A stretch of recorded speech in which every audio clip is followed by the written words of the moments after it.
అందరికీ నమస్కారం అండి. మనము మన కోరికలు నెరవేర్చుకోవటానికి దేవుణ్ణి పూజిస్తూ ఉంటాము.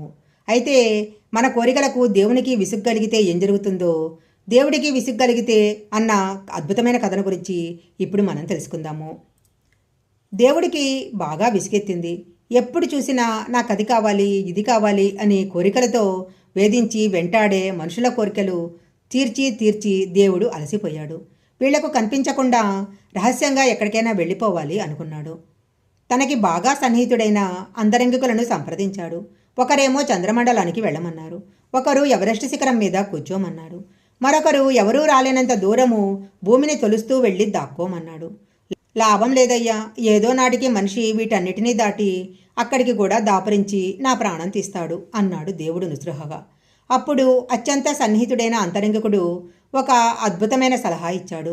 స్వామి, నిన్ను మనిషి అన్నవాడు చూడలేని ప్రాంతము ఒక్కటుంది, అక్కడికి వెళ్ళు అన్నాడు. ఎక్కడికి అని కుతూహలంగా అడిగాడు స్వామి.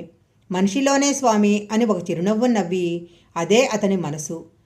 ఆ మాట అన్న అంతరంగిక సలహాదారు వంక ఆశ్చర్యంగా చూశారు స్వామివారు. మనిషి అన్నీ చూడగలడు, కానీ తన మనసు లోపలికి తాను చూసుకోడు. అందువల్ల అంతకన్నా పదిలమైన చోటు నీకెక్కడా దొరకదు స్వామి అన్నాడు అంతరంగిక సలహాదారు. అంతే, మరుక్షణము స్వామి అదృశ్యమైపోయాడు. ఇంకా మనుషులు దేవుడి కోసం బయట వెతుకుతూ ఉన్నారు. కానీ అంతర్యంలో ఉన్న సర్వాంతర్యామి చిద్విలాసంగా చిరునవ్వు నవ్వుతూ మనిషిని గమనిస్తూనే ఉన్నాడు. దేవాలయంలోకి వెళ్ళాలంటే బాహ్యశుద్ధి కావాలి, దేవుడిని కలవాలంటే అంతఃశుద్ధి కావాలి. ప్రతి ఒక్కరూ తమ మనసులోనే ఉన్న దేవుడి యొక్క ఉనికిని తెలుసుకోవాలి. మన మనసులోనే దేవుడున్నాడన్న విషయాన్ని గ్రహించాలి. ఈ వీడియో కనుక మీకు నచ్చినట్లయితే లైక్ చేయండి, షేర్ చేయండి.